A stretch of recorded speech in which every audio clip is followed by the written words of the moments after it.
Hello, hello, happy Monday, everybody. Welcome in, welcome in. Hopefully, you all had a good Sunday. We did have a good Sunday. Shout out Odunze. Man, feels really good to get a big hit like that. We'll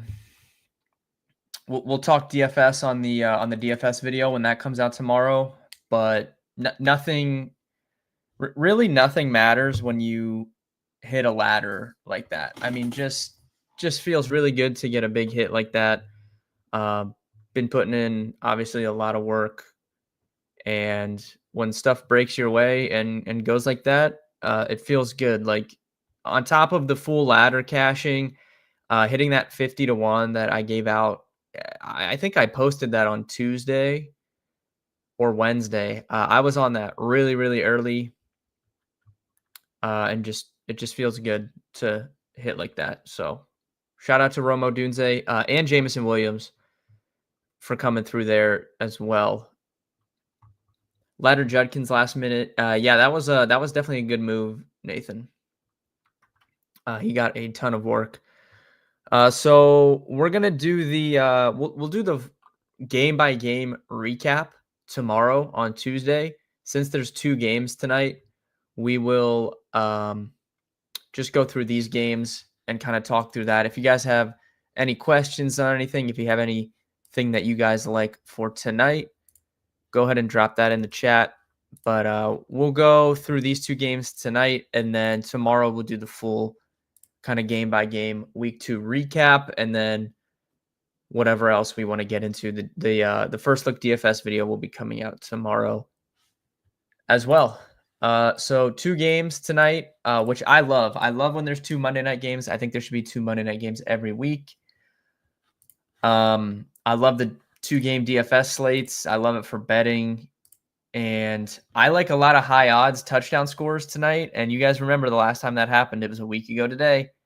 We hit the Caleb Williams and we hit the JJ McCarthy. So see if we can kind of replicate that magic from last Monday. I'm going to take 1 touchdown score on every team, and I like all high odds options tonight. So let's dive in here. First game, Tampa and Houston. I like Houston in this game. Houston's -2.5. I would be comfortable taking the -2.5 there. Tampa looks like the public side, which isn't shocking. Public perception of these teams are kind of in opposite directions, right? Houston coming off a kind of lackluster season last year. CJ Stroud broke out in a big way. His rookie season, they went to the playoffs, and then transfer over to last year. Stuff really didn't go right for him. Didn't have a good statistical season. And then they lost in week 1. Tampa, on the other hand, huge season last year. They won in week 1, but I don't really think that tells the full story. If Younghoe Koo makes kicks, the Falcons probably win that game in week 1. So, that I feel like that needs to be added in there. And I think there's some stuff that Houston can exploit here. So what is going on with these 2 teams? Tampa, we know on defense, they're going to blitz a lot, which, they want to get pressure on the quarterback. Todd Bowles loves to blitz. That could work in their favor because we know that this Houston offensive line isn't very good. If they're able to get a ton of pressure and get to CJ Stroud, then, it's going to be a long night for him. So that is a feather in the Buccaneers cap here. But if CJ Stroud has any time to throw, this is a pass funnel defense. Tampa has a very good run defense. They completely bottled up Atlanta in the run game last week as well. That held true again. Yeah, he did, Mitchell, but it should have went to overtime. Like if Koo makes that kick at the end, I'm pretty sure he missed multiple. I think he missed an extra point, or maybe he just missed multiple kicks. I can't remember, but Tampa is a big pass funnel defense, very good run defense. Houston, new offensive coordinator Nick Caley. Don't really like what I saw from him in week 1, but the one thing that he did, pretty sure they were, if they didn't lead the league, they were top 5 in 11 personnel, so they played a ton of 3 wide receivers. I think that's going to hold true tonight because Houston's backup tight end, Cade Stover, who I was expecting to take a step forward this year, both in playing time and his pass catching stats, he is out for this game. So he is going to be missing a few weeks, actually, with a broken foot. So him being out, I think, works in favor of what Nick Caley showed he wanted to do last week anyways, which was play a ton of 3 wide receivers. I think Houston's going to play a lot of 3 wide receiver.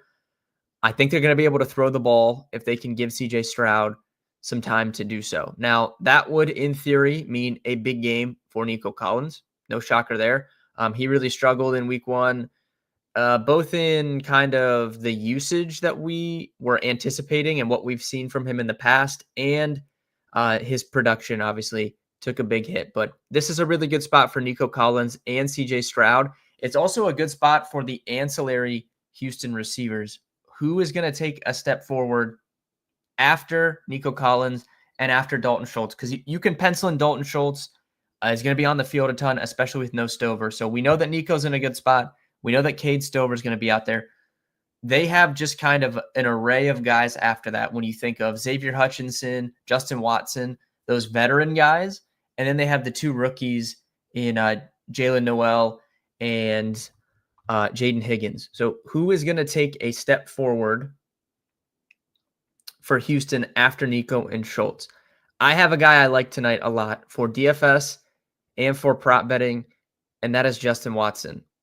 Tampa gave up a lot of explosive plays last week. They gave up a lot of explosive plays last year. That's the kind of risk reward that you get when you're going to blitz a ton. When you blitz a ton, if you don't get to the quarterback, the opportunity on the back end for big plays is there to be had. And I think Houston can hit on some of these big plays tonight.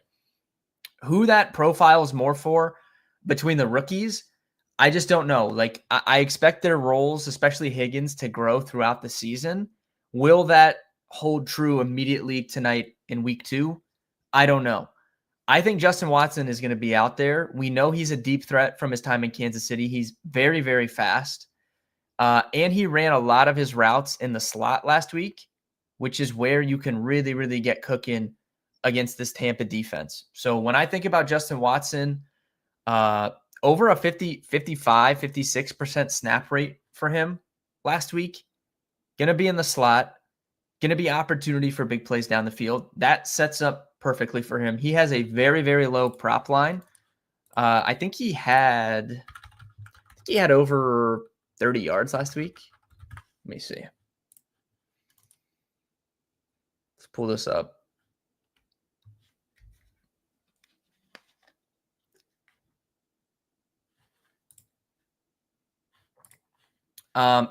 So he finished last week with 27 receiving yards, 2 catches for 27 yards.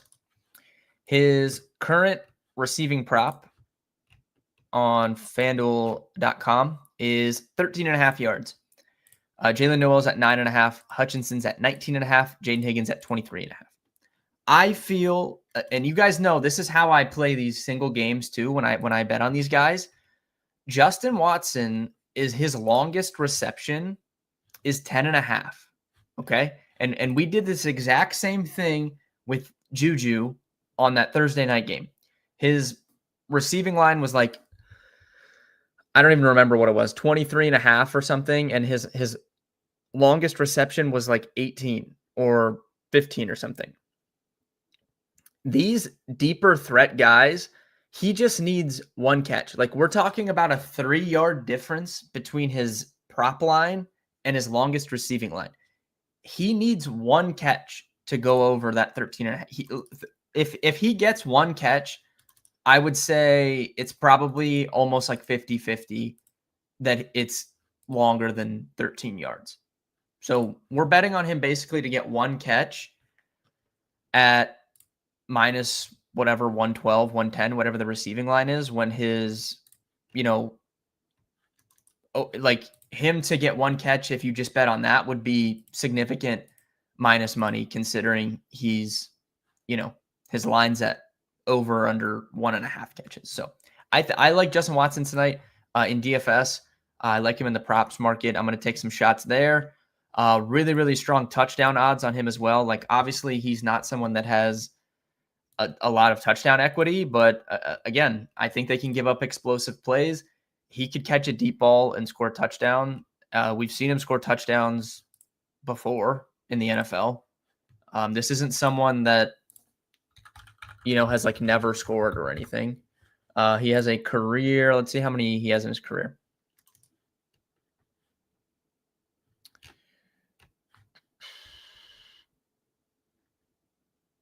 He has 9 career touchdowns.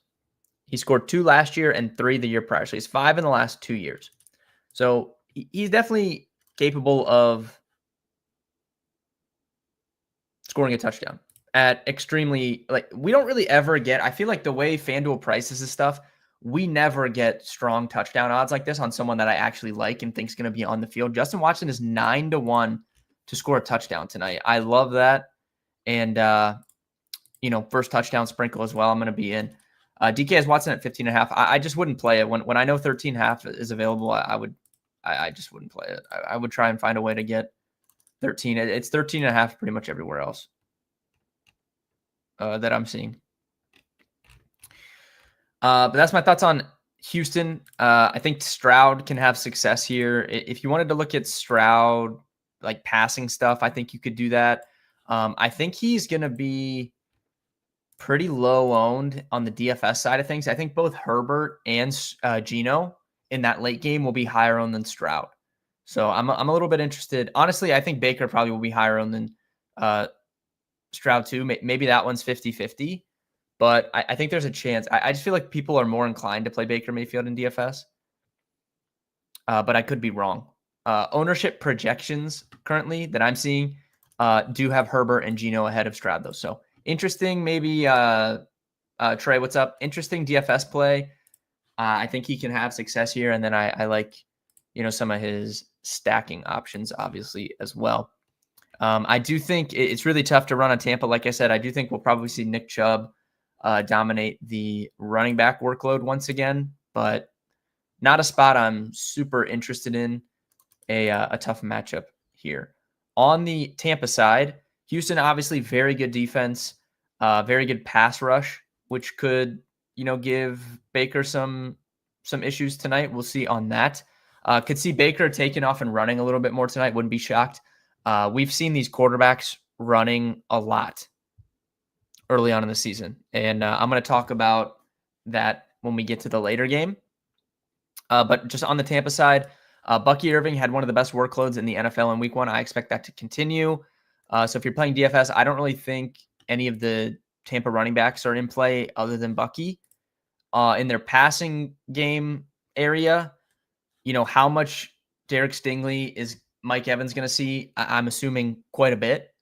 So, who's going to step up after Mike Evans, right? Emeka Egbuka had a monster game in his debut. I'm assuming he's going to generate some more attention after he comes out and scores 2 touchdowns in his NFL debut. He did play a good bit in the slot, though, which is kind of where I would want to attack Houston. So I think Emeka Egbuka and Sterling Shepard, those were their 2 primary slot receivers in week 1. That's where I'm looking at in this game. Sterling Shepard would be a good low-owned, DFS play. Good touchdown odds on him as well. He was on the field running routes 6-1 anytime. Definitely interested in that, especially if he's going to play in the slot where we want to pick on the Houston defense. And then you have Cade Otton, who we know Baker Mayfield has a strong connection with. Houston's always kind of been a tight end funnel type defense under DeMeco Ryans. So I've seen a lot of people betting Cade Otton today. I do think it's a good spot for him. And I think he is a good DFS play. But ultimately, I like Houston to win this game and cover. Like Justin Watson as a sleeper or just the ancillary kind of Houston guys. And I think Stroud can have a big game passing tonight if he is remotely kept clean, which, is a big issue. Like if Tampa wins this game, I would say it's a lot of just them getting, with these blitzes, just getting to the quarterback and Stroud not having any time to operate, which is kind of a common theme when Houston underperforms. Chubb rush attempts 14.5 under looks interesting to me. Yeah. If they're playing from ahead, though, I just don't know. That could be a little bit game script dependent.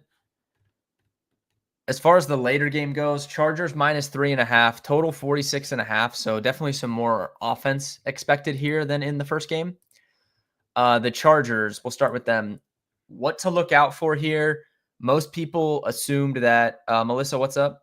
Most people assumed that the Chargers would run a run-heavy game plan under, Greg Roman, Jim Harbaugh, guys that like to run the football.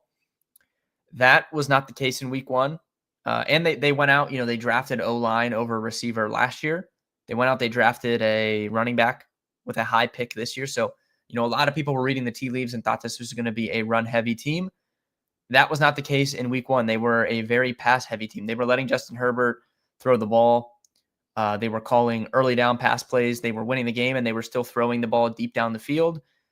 Maybe that was to do with kind of KC expecting it to be a run-heavy offense, and then they took them by surprise. But if we go back to late last season when Justin Herbert was healthy, they were a pretty pass-heavy offense as well. So I do think there is potential for this to just be a more pass-heavy offense than originally anticipated.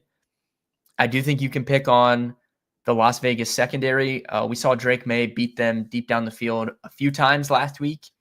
And, obviously I think that's something Justin Herbert can take advantage of. He took advantage of that with Quentin Johnston in week one, 2 touchdowns. I think it's another good spot for him. And you guys know I do not like Quentin Johnston as a player. I think it's a good spot for him here. I didn't end up betting on him, but I think you could look at him in the prop market. I think you could look at him for a touchdown. I think you could play him in DFS.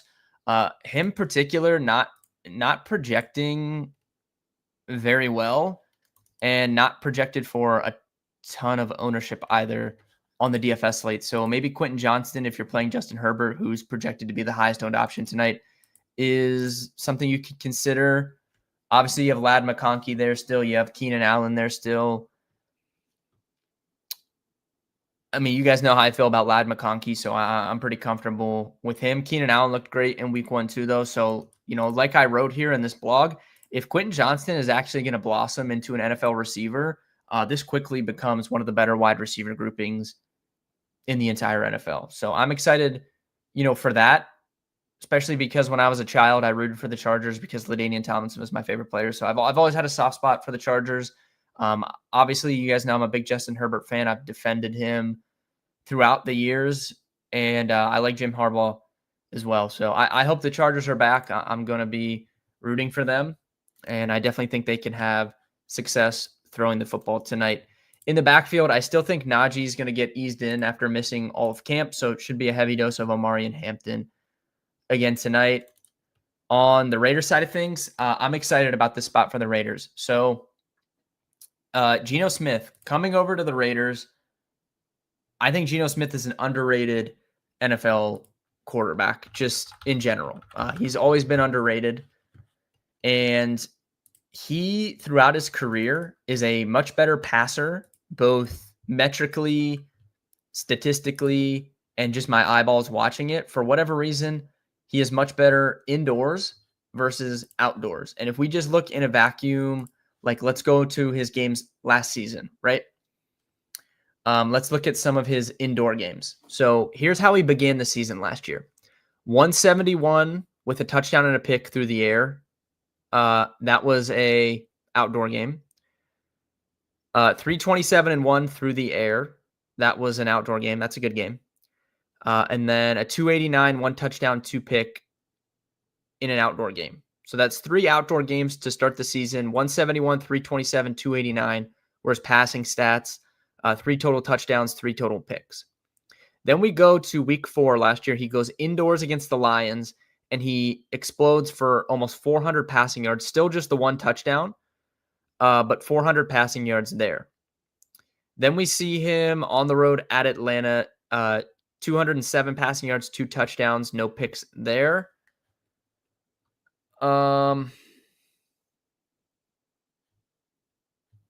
At the Rams, right? That's an indoor at SoFi. 223, 4 touchdowns, no picks through the air there. Let's go back to 2023. See if we can find some indoor games. Again, on the road at Detroit, 332 touchdowns, no picks indoors.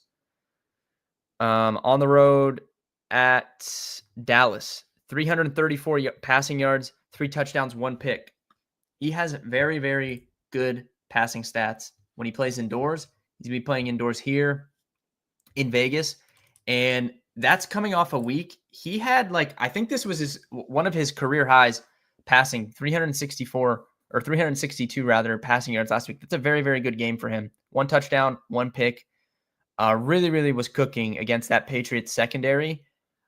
And Patrick Mahomes really didn't get an opportunity to get cooking against the Chargers last week because Xavier Worthy immediately got hurt. And then once again, he's dealing with a lack of weapons. He's throwing to Hollywood Brown, Juju, and old Travis Kelce. So I think it's a little bit of a different situation here for Geno. He has good pass catchers. Brock Bowers, assuming he's in. I like Brock Bowers. I like Jacoby Myers. I love the rookie there, Dante Thornton. Trey Tucker is serviceable. Better weaponry here for the Raiders in this game. And the Chargers, the reason I was a little bit lower on them coming into the season was their defense. I don't think they're going to have a great pass rush. And if Geno has time to throw tonight, I think he can take advantage of the back end of this Chargers defense more so than Patrick Mahomes was able to last week. So I'm bullish on both the passing games in this game. I think both Dante Thornton and Trey Tucker had huge ADOTs last week. They had a lot of air yards. Geno, we know, likes to throw the deep ball. And if we think he's going to have more success indoors versus outdoors, these are the spots we want to look to take advantage of that. So I like Trey Tucker and Dante Thornton tonight in the props market, in the touchdown market. If I had to pick one, it would probably be Thornton just because I was really high on him coming into the season. The size, speed kind of combo that he possesses can create mismatches versus any NFL team. And really no NFL team has anyone that's going to be able to match up with him other than like Reek Woolen, who has not been good in coverage. But from a size speed combo, that's the only guy that comes to mind that can match up with Dante Thornton. So I like him a lot tonight. I like Geno. I'm bullish on the Raiders tonight. Offensively, I think they can have success. I think this is going to be a fun game. And then in the running back situation, it's going to be all Genty again. Not a good run blocking offensive line. They were completely bottled up against New England last week. I think that's probably going to be the case for the majority of their games. But Genty's just so good that sometimes it's probably not going to matter. But it's going to be a heavy dose of him tonight. I'm more looking at the passing side of things on the Raiders, though. And I do think it's noteworthy to kind of watch what happens. I don't know if I really believe this, like, Brock Bowers is fine after this one Saturday practice and he's 100% for this game. I don't know if I believe that. They already run a lot of 12 personnel anyways. We could see an increased role for Michael Mayer. You could consider him maybe if you want to in the DFS streets as a low-owned play. The Yankees, I don't like the Yankees, Mitchell. I like the hat, but yeah, I'm not a Yankees fan. I just like the hat. The Yankees hat is iconic. I'm sorry, it just is. Unfortunately, they have the most iconic.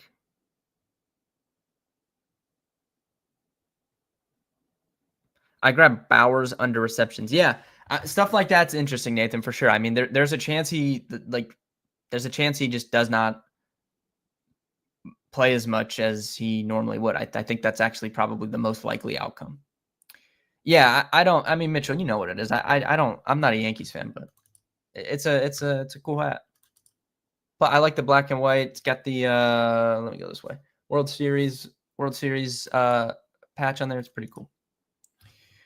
Was your Tampa Bay TD pick Shepard? Yeah, at his odds, I do like Sterling Shepard there, yeah. But Watson's my favorite play in that game. I'm taking a stand on Justin Watson tonight. One long catch is all we need. Please, God, give it to me. But yeah. So, I mean, that does it for tonight's games. If you guys have questions on anything. DFS-wise, for the 2-game slate, I think most people will be building, Chargers or Raiders stacks. with ancillary pieces from the early game. So that's where I'm assuming the majority of like the ownership and the roster construction is going to go. There's basically no salary cap. You can play anyone you want. You can make lineups with a lot of money left over, and they look completely fine. The pricing is pretty loose on that 2-game slate. But I think if you're playing larger field, I think using Stroud, like not using the main game that everyone's looking at, I think it's a good spot for Stroud. People kind of have fatigue of Stroud. He just hasn't really had a big game. When was the last time CJ Stroud had a big like passing game? I don't even know. Let's look.